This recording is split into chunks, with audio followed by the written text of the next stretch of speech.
Student, मैंने पिछले video में आपको बताया था कि क्लासिफिकेशन ऑफ अकाउंट्स क्या होता है। आज के इस वीडियो में हम आगे की कहानी बताएंगे और जिसमें मैं आपको बताऊंगा कि मतलब क्लासिफिकेशन जो है वो मॉडर्न अप्रोच से किस तरीके से होता है। तो मैंने आपको बताया था classification of accounts, classification of accounts, और ये मैंने बताया था दो टाइप से। एक होता है पर्सनल अकाउंट और एक होता है इम्पर्सनल अकाउंट। इम्पर्सनल अकाउंट, ठीक है, इम्पर्सनल अकाउंट। और पर्सनल में तीन चीजें आती हैं। पहला है नेचुरल पर्सनल अकाउंट, दूसरा है आर्टिफिशियल अकाउंट, आर्टिफिशियल अकाउंट, तीसरा है रिप्रेजेंटेटिव अकाउंट, रिप्रेजेंटेटिव अकाउंट। ठीक है, इम्पर्सनल में दो टाइप के अकाउंट आते हैं, एक रियल अकाउंट आता है और दूसरा नॉमिनल अकाउंट आता है ना। अब सुनो मेरी बात, ये जो भी चीज मैं बता रहा हूं ये वो स्टूडेंट भी बहुत अच्छे से पढ़ सकते हैं जो स्टूडेंट टैली की तैयारी कर रहे हैं, मतलब टैली पढ़ते हैं, जिनको मतलब जॉब वगैरह करनी रहती है, टैली सॉफ्टवेयर पे जो लोग वर्क करते हैं। और मैं ये जो सीरीज चला रहा हूँ वो मैं इसी पर्पज से चला रहा हूँ कि मैं इसके साथ में आपको टैली के साथ प्रैक्टिकल करवाऊंगा। ठीक है, तो आप बहुत ध्यान से देखना क्योंकि मेरा जो मेन पर्पज है वो 11th की अकाउंटिंग बुक को कंप्लीट करवाने के साथ साथ में हम आपको टैली भी करवाएंगे, क्योंकि हमारे पास प्रैक्टिकल नॉलेज होना बहुत जरूरी है। थ्योरेटिकल नॉलेज है, कुछ चीजें ऐसी हैं 11th क्लास की बुक में जो मान लीजिए कि वो हमारे रियल लाइफ में काम नहीं आती है। ठीक है, लेकिन रियल लाइफ में अब जो काम आता है वो है टैली सॉफ्टवेयर, तो हमें उसके साथ में चीजें सीखनी है। इसलिए जो मैंने ये सीरीज स्टार्ट करी है क्योंकि मैं आपको टैली के साथ करवाना चाहता हूँ। ठीक है, चलो इसको ध्यान से समझना। तो क्या बताया मैंने, पर्सनल अकाउंट में तीन टाइप के अकाउंट है, इम्पर्सनल अकाउंट में दो टाइप के अकाउंट है। नेचुरल पर्सनल जो अकाउंट होते हैं मतलब वो अकाउंट जो नेचर ने बनाए हैं, जैसे मुझे और आपको नेचर ने बनाया है, प्रकृति ने बनाया है, या हम ये कह सकते हैं ऑल लिविंग थिंग्स। जितनी भी ऑल लिविंग थिंग्स हैं वो सब नेचुरल पर्सनल अकाउंट में आती हैं। आर्टिफिशियल अकाउंट में वो चीजें आती है जो आर्टिफिशियल हैं, मतलब लोगों ने बनाई है। ठीक है, बनी बनाई चीज, जैसे कि बैंक हो गया या कोई इंस्टीट्यूशन हो गया, कोई कॉलेज हो गया, कोई कोचिंग हो गया, है ना, कॉर्पोरेट बॉडी हो गई, कंपनी वगैरह हो गई, ये सब चीजें आर्टिफिशियल अकाउंट में आती हैं। रिप्रेजेंटेटिव अकाउंट ऐसे अकाउंट होते हैं जो रिप्रेजेंट कर रहे होते हैं, किसी क्रेडिटर को रिप्रेजेंट करेंगे, किसी डेटर को रिप्रेजेंट करेंगे, है ना। जैसे मान लीजिए मैं एक आपको एग्जांपल देता हूं, एक व्यक्ति है ए और जिसने बिजनेस स्टार्ट किया है ना, बिजनेस स्टार्ट किया तो ये व्यक्ति ने कैपिटल लगाया है अपना। बताएंगे कैपिटल क्या होता है, अभी बस समझ लो, कैपिटल मतलब पूंजी। तो पूंजी लगाई है, तो एक अकाउंट बनता है बिजनेस का जिसको हम कहते हैं कैपिटल अकाउंट, है ना, कैपिटल अकाउंट कहते हैं। तो ये कैपिटल किसने लगाया उसको रिप्रेजेंट कर रहा है ना, तो इसीलिए ये रिप्रेजेंटेटिव अकाउंट हो गए। ठीक है, इनको डिटेल में मैंने एक वीडियो डाल दी है ऑलरेडी, आप उसको भी चेक कर सकते हो। बाकी आगे देखते हैं अभी। रियल अकाउंट, रियल अकाउंट में एसेट्स आते हैं, एसेट्स आएगी, है ना, और लाइबिलिटी आएगी, एसेट्स और लाइबिलिटी, ये दो चीजें आ रही होती हैं। ठीक है, इसके अलावा नॉमिनल अकाउंट में आते हैं all expense and loss, all expense and loss, और ऑल गेन्स एंड इनकम बोल सकते हैं। ठीक है, इनकम गेन्स बोल सकते हैं जो भी है। तो इन चीजों को हमें बहुत बेसिक से समझना है। अगर आप ये चीज नहीं समझ पाते तो डेबिट एंड क्रेडिट के जो रूल होते हैं वो आप कभी नहीं समझ सकते। ठीक है, चलो अब मैं आपको इन्हीं अकाउंट्स को लेकर के बताता हूं कि डेबिट और क्रेडिट के रूल्स क्या होते हैं। ये जो मैंने तरीका बताया है वो कौन सा तरीका है, ट्रेडिशनल क्लासिफिकेशन ऑफ अकाउंट्स। ठीक है, ट्रेडिशनल क्लासिफिकेशन में क्या होता है, ट्रेडिशनल क्लासिफिकेशन में होता है मतलब पुराने जमाने के समय में किस तरीके से हम अकाउंट को एज्यूम करते थे, कंसीडर करते थे। ठीक है, चलो आगे देखते हैं। तो स्टूडेंट अब हम देखते हैं कि मॉडर्न क्लासिफिकेशन ऑफ अकाउंट्स क्या होते हैं। Modern classification of accounts, modern classification of accounts को कुछ इस तरीके से डिवाइड किया गया है। यहां पर मैं लिख रहा हूं कैपिटल अकाउंट, ठीक है। यहां पे मैं लिख रहा हूं लायबिलिटी,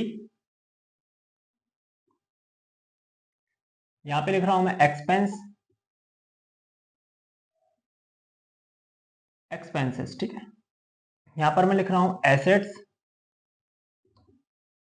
और यहां पर मैं लिख रहा हूं रेवेन्यू।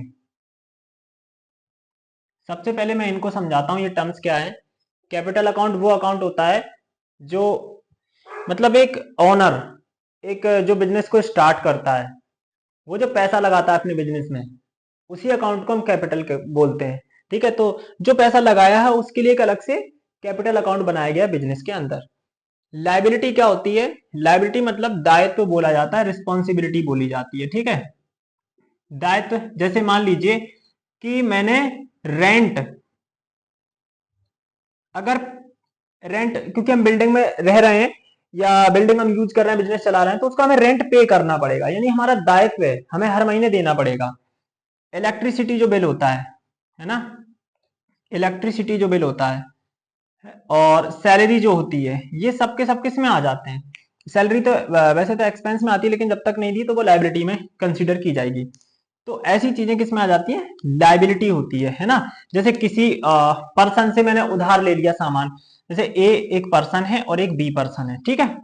अब ए व्यक्ति, दोनों ट्रेडर ही हैं, एक बड़ा ट्रेडर है और एक छोटा ट्रेडर है। तो ए वाला जो ट्रेडर है वो बी के पास जाता है और कुछ गुड्स को लेकर के आ जाता है, ठीक है, गुड्स को लेकर के आ जाता है।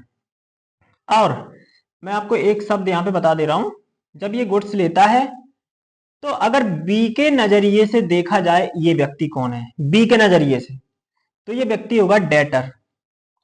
कौन होगा? डेटर, ठीक है, डेटर होगा।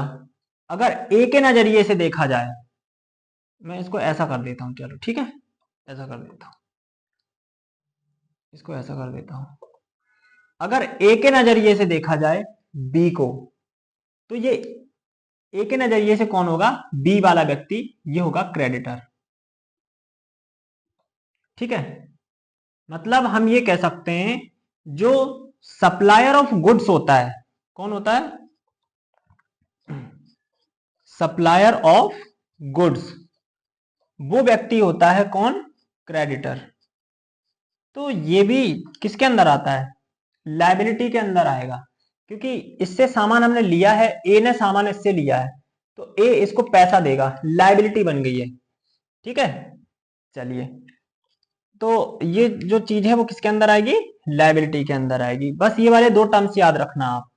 जो बी के नजरिए से ए को देखेंगे तो ए हो जाएगा डेटर, ए के नजरिए से बी को देखेंगे तो बी हो जाएगा क्रेडिटर, ठीक है। आगे और एक्सप्लेन करूंगा। एक्सपेंस होता है जितने भी हर महीने खर्चे करने पड़ते हैं, या जो भी छोटे मोटे मिसलेनियस जो खर्चे होते हैं, वो एक्सपेंस के अंदर ही आ जाते हैं। जैसे कि सैलरी वगैरह हो गई, सैलरी हो गई, वेजेस हो गया, है ना, रेंट हो गया, ठीक है, रेंट हो गया, इंटरेस्ट हो गया, इंटरेस्ट पे करते हैं जो, है ना, इंटरेस्ट पे, इंटरेस्ट पेमेंट, इंटरेस्ट पेमेंट बोल सकते हैं। ये सब चीजें आपके किसके अंदर आएंगी? एक्सपेंस के अंदर आएंगी। एसेट्स जो होते हैं, एसेट्स क्या होते हैं?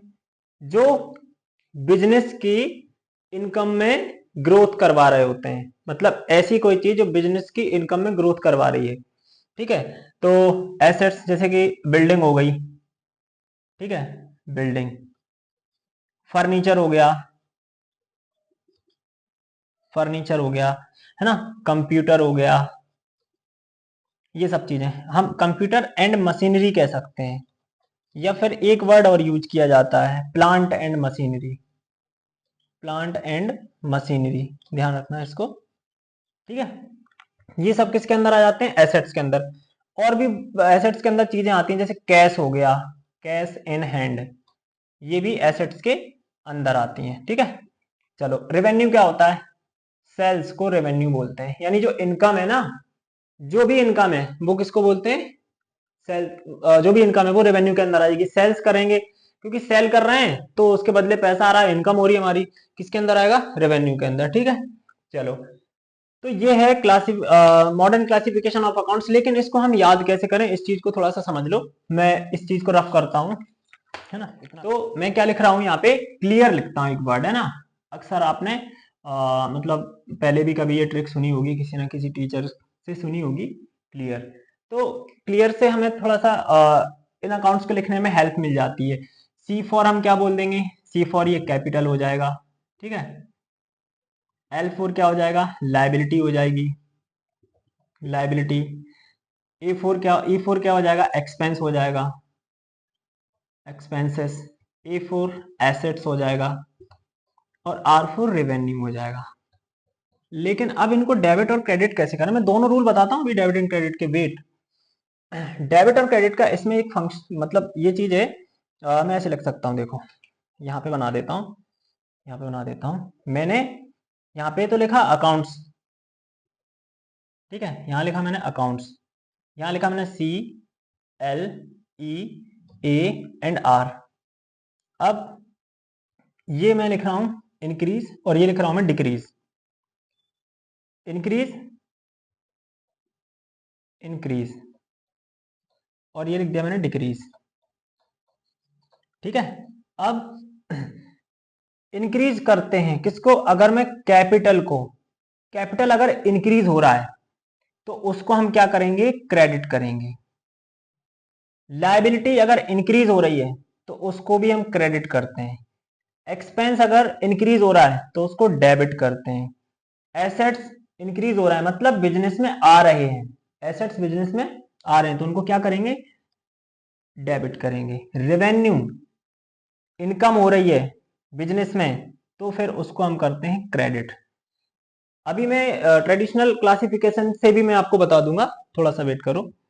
यहाँ पे अभी इसको देखो, अब जस्ट इनका उल्टा लिख दो। यहाँ पे क्रेडिट लिखा है, दोनों की जगह पे डेबिट लिख दो। यहाँ पे डेबिट लिखा है, यहाँ पर क्रेडिट कर दो। यहाँ पे क्रेडिट लिखा है, यहाँ पर डेबिट कर दो, ठीक है। तो कैपिटल अगर डिक्रीज होगा तो डेबिट करना है, लायबिलिटी डिक्रीज होगी तो डेबिट करना है, एक्सपेंस डिक्रीज होंगे मतलब कम होंगे, ठीक है, खर्चा कम करना है तो कम किया है खर्चा तो उसको क्या कर देंगे हम, क्रेडिट कर देंगे। एसेट्स चले गए, जैसे बिजनेस से पैसा चला गया, कैश चला गया, एसेट्स था चला गया तो क्या करेंगे, क्रेडिट करेंगे। रेवेन्यू अगर डिक्रीज हो गई है, इनकम डिक्रीज हो गई तो उसको हम क्या करेंगे, डेबिट करेंगे, ठीक है। ये तब चीजें और अच्छे से समझ में आ रही होती जब हम इनका क्वेश्चन के साथ इंप्लीमेंटेशन कर रहे होते हैं, यानी जर्नल एंट्री वगैरह कर रहे होते हैं, ठीक है। चलो अब मैं, ये तो मैंने मॉडर्न क्लासिफिकेशन के हिसाब से बता दिया डेबिट और क्रेडिट, बाकी हम क्वेश्चन के साथ भी इनको देखते रहेंगे। ये चार्ट बहुत इंपॉर्टेंट है, हमें क्वेश्चन करने में बहुत हेल्प देता है। अभी मैं इसको रफ कर रहा हूं और बता रहा हूं मॉडर्न क्लासिफिकेशन से, मतलब मॉडर्न क्लासिफिकेशन में golden rules of accounting use की जाती है, उसको बताता हूं क्या है। तो अब मैं देख रहा हूं गोल्डन रूल्स ऑफ अकाउंटिंग क्या होते हैं, यहां लिख रहा हूं golden, golden rules of accounting. वैसे मुझे पहले ही यही बता देना चाहिए था, लेकिन कोई बात नहीं, आप आगे देखते रहे बस। गोल्डन रूल्स ऑफ अकाउंटिंग क्या होते हैं, या मैं इसको ऐसे भी कह सकता हूं, rules of debit and credit, rules of debit and credit, ठीक है, ये भी बोल सकता हूं मैं। तो इसमें क्या है, सबसे पहले मैं यहां पे लिख लेता हूं, पर्सनल अकाउंट लिख लेता हूं, ठीक है। यहां मैं लिख रहा हूं रियल अकाउंट, रियल अकाउंट, और यहां मैं लिख रहा हूं nominal account, nominal account.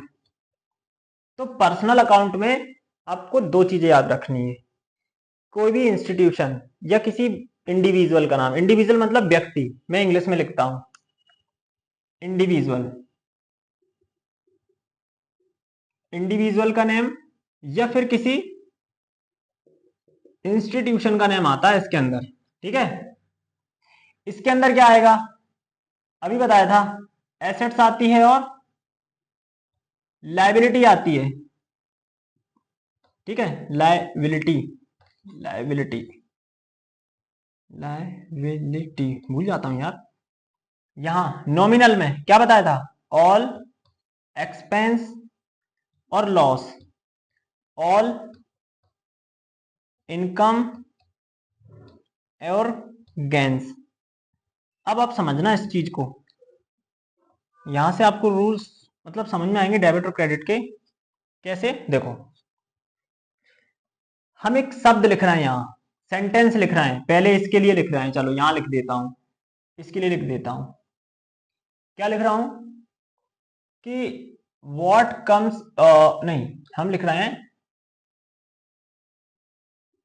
Debit the receiver, debit the receiver और क्रेडिट द गिवर,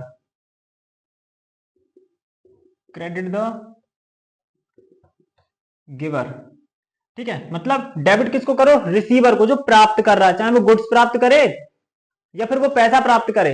ठीक है, जैसे एक एग्जांपल यही दे देता हूं कि अगर मान लीजिए कि मिस्टर वर्मा जी ने पैसे लगाए हैं किसके अंदर, बिजनेस के अंदर, तो बिजनेस अलग माना जाता है और ये ओनर अलग माना जाता है ना, एंटिटी का रूल होता है, बताऊंगा आगे चल के।